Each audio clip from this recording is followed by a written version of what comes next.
Hello everyone, welcome back to my YouTube channel करकान education. आज हम बात करने वाले हैं मैकेनिकल इंजीनियरिंग ऑब्जेक्टिव सीरीज में सब्जेक्ट प्रोडक्शन इंजीनियरिंग के लेक्चर नंबर 2 और अदर प्रैक्टिस सेट 2। तो ये जो प्रैक्टिस सेट है ये जो हमारा है different exam like BPSC assistant engineer, BPSC assistant professor, lecturer, Coal India, वेब, Uttarakhand public service commission assistant engineer, lecturer सभी के लिए यूजफुल होंगे। तो चलिए हम शुरू करते हैं question number 1 practice set 2। The angle between the shear plane and is called the. तो अभी जो है हमारा देखिए हमने क्वेश्चन सभी टाइप के, तो बोल रहा है the angle between the shear plane. तो ये आपका क्या है, this one is called shear plane, जो हमें फिगर में ऑलरेडी दिख रही है। तो उस फिगर के करस्पॉन्डिंग ये जो देखिए ये दैट इज शियर प्लेन। तो बोल रहा है एंगल बिटवीन शियर प्लेन, ये शियर प्लेन एंड ये क्या है हमारा, दैट इज वर्क पीस को हम क्या बोलेंगे, that is shear angle. That means option A is correct.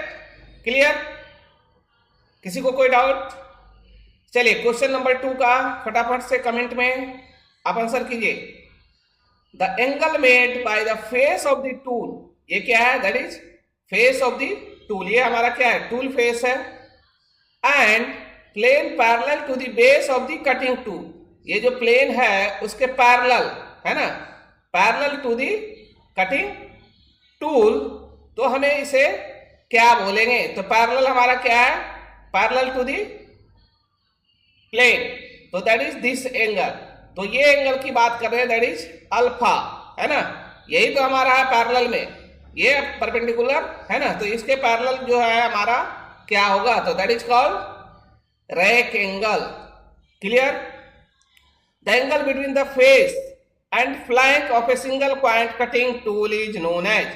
तो देखिए आपको क्या पूछ रहा है कि the angle between the face and flank is called as. तो इसको हम क्या बोलते हैं, फेस और फ्लैंक के बीच का जो एंगल होता है that is called lip angle, है ना। तो the lip angle is the what, lip angle is what.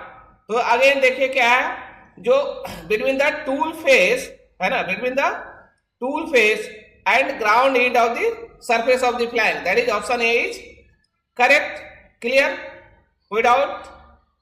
चलिए नेक्स्ट क्वेश्चन, क्वेश्चन नंबर 5 क्या होगा, the angle between the face of the tool and a line tangent to the machine surface and cutting point is called as what, that is cutting angle. तो देखिए आपका इसमें बताइए कौन सा सही होगा 5 में। कटिंग एज एंगल किसे हम बोलेंगे, cutting edge angle which one. तो क्या बोल रहा है कि फेस ऑफ द टूल है ना, face of the tool and line tangent to the machine surface. तो ये क्या होगा आपका, line tangent to this machine surface is called cutting angle. तो यही तो हमारा कटिंग एज एंगल है, तो that is correct, option A is correct. The angle on which the strength of tool depends on. तो अभी इसमें क्या पूछ रहा है कि एंगल कौन सा एंगल है जिसके ऊपर हमारा टूल का स्ट्रेंथ डिपेंड करता है। तो हमें क्या है, डिफरेंट पैरामीटर है, बट मेनली जो है सबसे मेन इंपॉर्टेंट और predominant parameter which one, that is called rake angle पे हमारा क्या होता है, सारी चीजें डिपेंड होती है। क्योंकि रेक एंगल यदि ज्यादा होगा तो उसके करस्पॉन्डिंग क्या होगी, टूल कॉन्टेक्ट एरिया ज्यादा होंगे, कटिंग फोर्स ज्यादा लगेगी, हीट जनरेट ज्यादा होंगे, तो that is the main angle, उसके करस्पॉन्डिंग हमारा टूल का स्ट्रेंथ डिपेंड करता है। क्लियर? चलिए next question, the lip angle of a single point tool is. तो lip angle single point cutting tool का क्या होता है, कमेंट में फटाफट कीजिए। That is 60 to 80 degree, that is 60 to 80 degree. Next question, carbide tip tool usually है ना। अब ये कर्वाइड टिप टूल है, तो देखिए इसमें जो भी कर्वाइड मटेरियल का टूल होगा तो उसमें आपको different 3 type of rake angle होती है, positive rake angle, negative rake angle and no rake angle. तो यदि कर्वाइड टिप टूल है तो उस केस में हमारा क्या होगा, तो that is called negative rake angle. Clear. तो हम इसमें डिस्कस करेंगे कि हमारा पॉजिटिव रेक एंगल क्या होता है, निगेटिव रेक एंगल क्या होता है, अभी अगले क्वेश्चन 1-2 में। Next, the rake angle required to be machine brass by high speed steel tool is. यदि हम रेक एंगल किसके मशीनिंग कर रहे हैं, ब्रास मटेरियल का हाई स्पीड टूल से, तो रेक एंगल कितना रहेगी। तो जब भी हम ब्रिटल मटेरियल है ना, brass is called brittle material, उसका करेंगे तो हमारा रेक एंगल क्या होगा, that is 0 degree. Clear. Have any doubt, then you have to comment them. चलिए next question, the negative rake angle is usually provide on. अब यहां पे पूछ रहा है कि निगेटिव रेक एंगल हम कहां देते हैं, है ना। तो negative rake angle generally provided on what, that is cemented carbide tools. The negative rake angle is usually provide on cemented carbide tool. किस लिए, for stability purpose of the cutting edge. तो निगेटिव रेक एंगल हम किसके लिए देते हैं कि जो भी हमारा पॉइंट कटिंग टूल है उसके स्टेबिलिटी के लिए। Clear. The negative rake angle are provide to, है ना। अब निगेटिव रेक एंगल यदि हम प्रोवाइड कर रहे हैं तो उससे क्या हमारा होगा, तो उसमें हमारा क्या है, बेटर सरफेस फिनिश भी मिलती है, increase strength of the cutting tool point, yes, decrease temperature rise at tool tip. अब यहाँ पे यदि निगेटिव रेक एंगल देंगे तो उस केस में हमारा क्या होगा, एरिया ऑफ कॉन्टेक्ट बहुत ही कम होगी, तो वहां पे हमारा decrease the temperature tool tip and, तो क्या होगा, that is all of this. Clear. Next question, A single point thread cutting tool should ideally have. यदि हमारा क्या है, थ्रेड कटिंग टूल करेंगे तो उस केस में हमारा क्या होगा, दैट इज 0 रेक एंगल, है ना। तो इसमें क्या है, यदि पॉजिटिव रेक एंगल किसके लिए करेंगे हम यूज, जहां पे लो स्ट्रेंथ ऑफ मटेरियल होगी तो पॉजिटिव रेक एंगल। यदि हमारा हाई कटिंग फोर्स रिक्वायर्ड है, हार्ड मटेरियल है, that is called negative rake angle.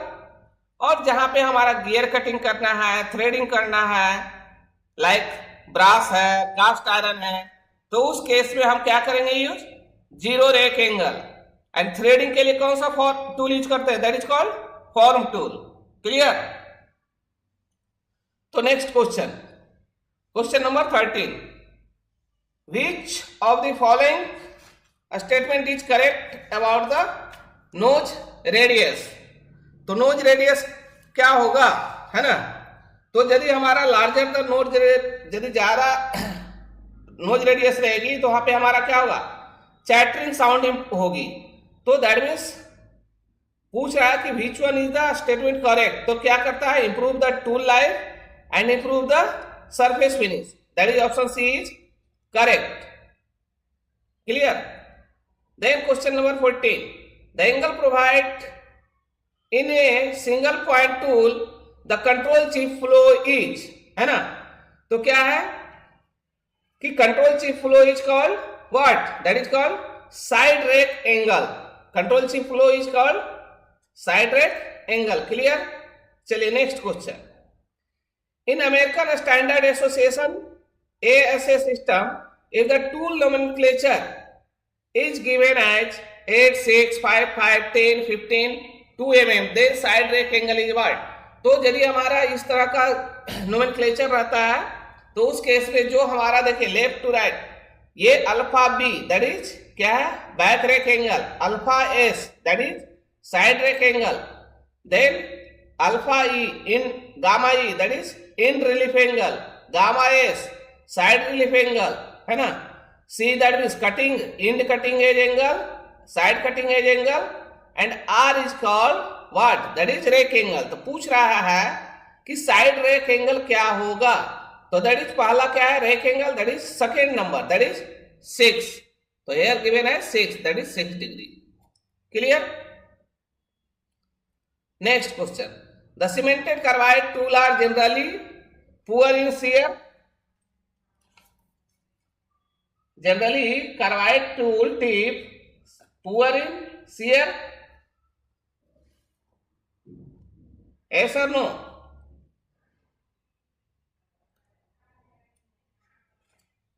Question number 16. Yes, क्योंकि शेयर हमारा वहां पे नहीं होता. Then cemented carbide tool tip are provided by powder metallurgy.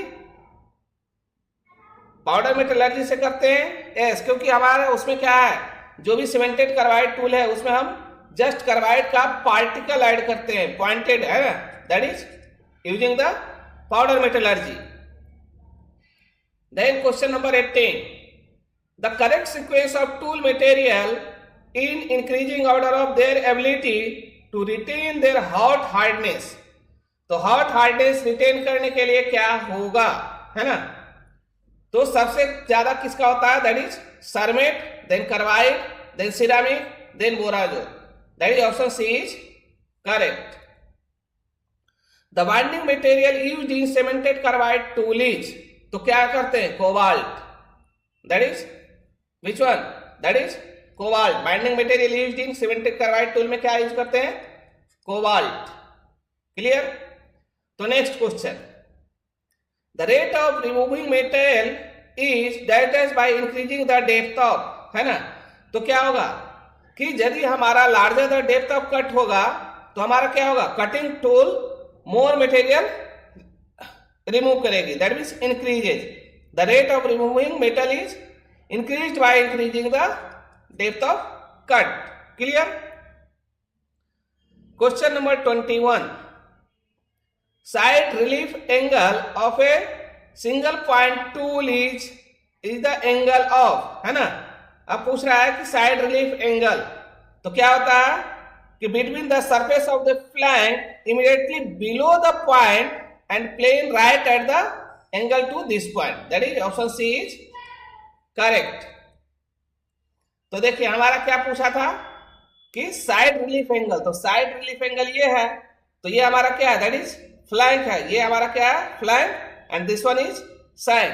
तो फ्लैंक के जस्ट नीचे वाला पार्ट ये क्या है, नीचे, and plane perpendicular right to the angle to the centre of the line. तो ये सेंटर ऑफ द लाइन है ना, ये सेंटर ऑफ द लाइन है, तो that is called side relief angle. Clear? In a single point tool, the angle between the surface of the flank immediately below the point and line drawn perpendicular to the base is known as, है ना.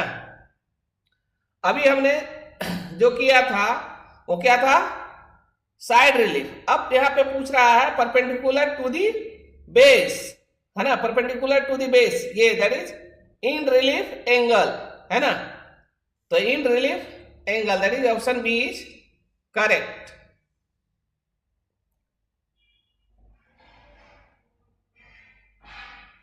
Back range angle of a single point tool is angle made by which face of the tool inclined towards the back.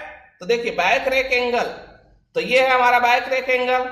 तो क्या है, इसको back में है, तो yes backward है ना, ये इस साइड, तो that is yes, option A is correct. The side rake angle of a single point tool is, side rake angle कौन सा होगा, तो देखिए side rake angle this one, that means shank है ना. अभी हम जो बात कर रहे थे फ्लैंक की बात कर रहे थे, और यहाँ पे भी स्लैंक है. तो इस केस में क्या होगा कि by which face of the tool is inclined side way, जहां से टूल इंक्लाइंड होता है side way. Clear? Relief angle on high speed steel tool usually varies from, है ना, रिलीफ एंगल कितना हमारा होगा, तो that is 20 to 30 degree. In order to prevent tools are provide from rubbing the work, तो कौन सा एंगल है जो कि हमारा रबिंग होने से बचाता है, clear, that is relief angle. Side rake angle और tool is provided to control chip flow, yes. Next question, larger than 15 degree side cutting edge angle is, यदि हमारा 15 डिग्री से ज्यादा साइड कटिंग एज एंगल हो जाएगी तो then what happen, तो उस केस में हमारा क्या होगा, चिपिंग हो जाएगी। तो जब चिपिंग होगी तो स्ट्रेस कंसंट्रेशन ज्यादा होगी, that is decrease the tool life. Option C is correct. Small nose radius, है ना, यदि हमारा नोज रेडियस स्मॉल होगी तो उस केस में हमारा क्या होगा, तो क्या होगा, excessive stress concentration and greater heat generation, क्योंकि वहां पे एरिया ऑफ कांटेक्ट कम हो जाएगी। जब एरिया ऑफ कांटेक्ट कम होगी तो आपने स्ट्रेस का पढ़ा है फॉर्मूला, क्या है, sigma equal to P by A, area कम तो स्ट्रेस ज्यादा डेवलप होगी, that is excessive stress concentration. Which of the following statement is correct? तो larger the side rack angle produce chipping, yes. A small rack angle produce excessive wear and deformation, yes. Side cutting edge angle is less than 50 degree, decrease tool life, yes. Increase the nose radius, decrease the tool life, no, increase the tool life हो जाएगी, that is option D is correct। option D जो है correct क्या है, wrong statement है, हमें wrong ही चुनना था। Question number 31, the thrust force will increase with increasing, तो थ्रस्ट फोर्स किससे हमारा इंक्रीज होगा, तो that is side cutting edge angle को हम क्या करेंगे, इंक्रीज करेंगे तो हमारा थ्रस्ट फोर्स इंक्रीज होगा। Negative rake angle used for, तो कार्बाइड टूल के लिए हैवी लोड भी है, यदि हार्डर मटेरियल है तो ये तीनों केस में है हम निगेटिव रेक एंगल यूज करते हैं, that is all of this. Then question number 33, small rake angle are, तो स्मॉल रेक एंगल क्या होगा, तो स्मॉल रेक एंगल क्या करेगी, अभी हमने पढ़ा कि produce excessive wear and deformation in tool, है ना, क्योंकि कटिंग फोर्स हमारा वहां पे ज्यादा लगेगा।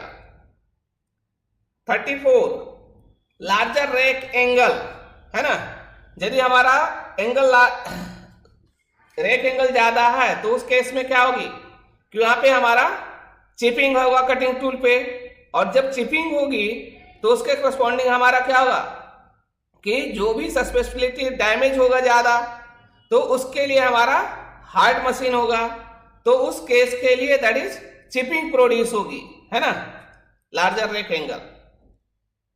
Side cutting edge angle less than 15 degree, यदि side cutting edge angle less than 15 degree है तो क्या होगा, इंक्रीजेज द टूल लाइफ। क्यों इंक्रीज होगी टूल लाइफ, क्योंकि यदि लेस देन 15 डिग्री है that means what, small inclination है कटिंग टूल का, जब कटिंग टूल की स्मॉल इंक्लिनेशन रहेगी तो that is reduce the cutting forces, lower that the power consumption, जब पावर कंजप्शन कम रहेगी और लोअर कटिंग फोर्स लग रही है तो उस केस में हमारा क्या होगा, टूल का स्ट्रेंथ ज्यादा होगा, और टूल की स्ट्रेंथ और स्टेबिलिटी ज्यादा कब रहेगी, जब उसका टूल लाइफ इंक्रीज होगा, clear. Next, the advantage of positive rake angle on cutting tool is, है ना, तो कटिंग टूल का क्या होगा, that is all of this, क्योंकि work soft and ductile material, positive rake angle, use less power, generate less heat, that is all of this, clear। Question number 37, crater wears occurs mainly on, तो दो type का wear होता है, crater wear and flank wear। तो crater wear कहां पे होगा, तो crater wear जो है हमारा rake face of the cutting tool, rake face of the cutting tool, तो क्या है that is B number, that is face of cutting tool at a shorter distance from the cutting edge. Then question number 38, flank wear depends on. तो flank wear हमारा किस पे depend करता है? तो देखिए इसमें अभी क्या है, हमारा हार्डनेस पे भी करेगी, है ना, क्योंकि आपका क्या है, flank wear hardness of the work material and tool material, है ना, एट द ऑपरेटिंग टेम्परेचर भी हमारा होगा, डिस्ट्रीब्यूशन ऑफ हार्ड कंस्टिट्यूएंट जो भी रहेगी उसके ऊपर भी डिपेंड करेगा, डिग्री ऑफ स्ट्रेन हार्डनिंग पे भी डिपेंड करेगी।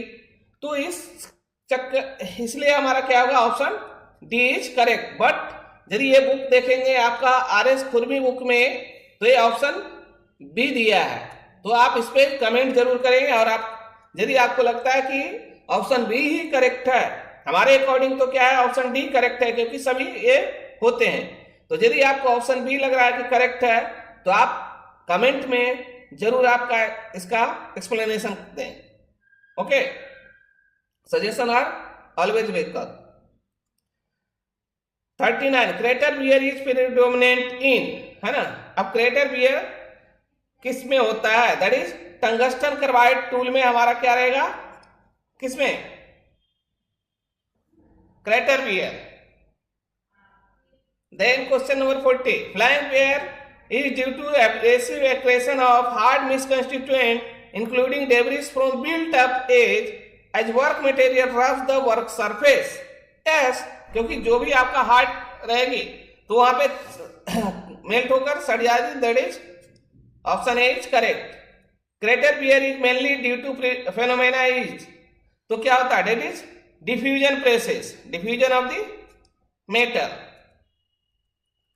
क्रेटर वियर लीड्स टू, है ना, क्रेटर वियर जो है हमारा क्या होगा, तो अभी क्या है, increase the cutting force temperature भी, friction and cutting force, weakening of the tool, that is all of these. Crater wear is usually found while machining brittle material. यदि क्या ब्रिटल मटेरियल को करेंगे तो नहीं, क्योंकि क्रेटर में आपका क्या है, डक्टाइल मटेरियल होना चाहिए, that is option B is correct, wrong statement.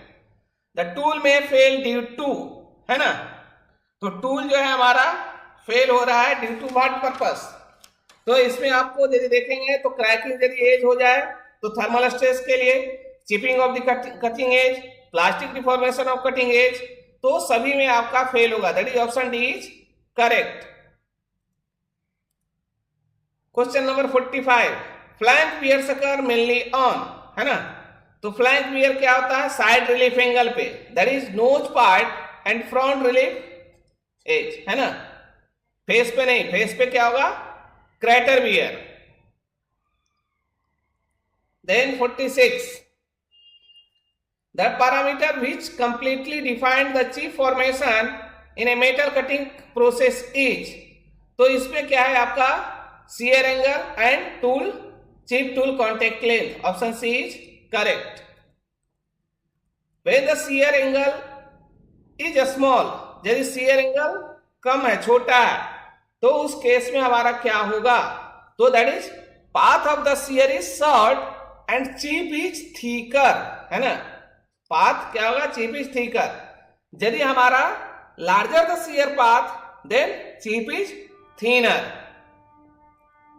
देखिए next question, shear angle is larger, तो क्या होगा, चीप थीनर, चीप थीन हो गया।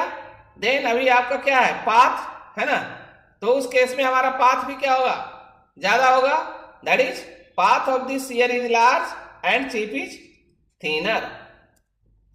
And important geometrical quantity of cutting of the metal which can be used as a criterion of machinability of metal is which parameter, that is shear angle.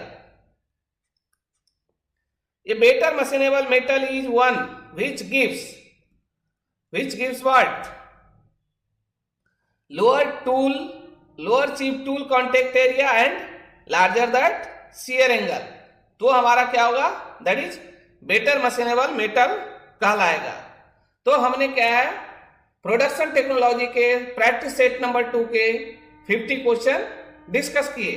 यदि आपको कहीं पे भी डाउट है तो आप कमेंट में जरूर कमेंट करें, और यदि आपके लिए ये इंफॉर्मेशन और ये प्रैक्टिस सेट यूजफुल है तो आप इसे लाइक कीजिए, शेयर कीजिए और चैनल पे नए हैं तो चैनल को सब्सक्राइब कीजिए। Thanks for watching.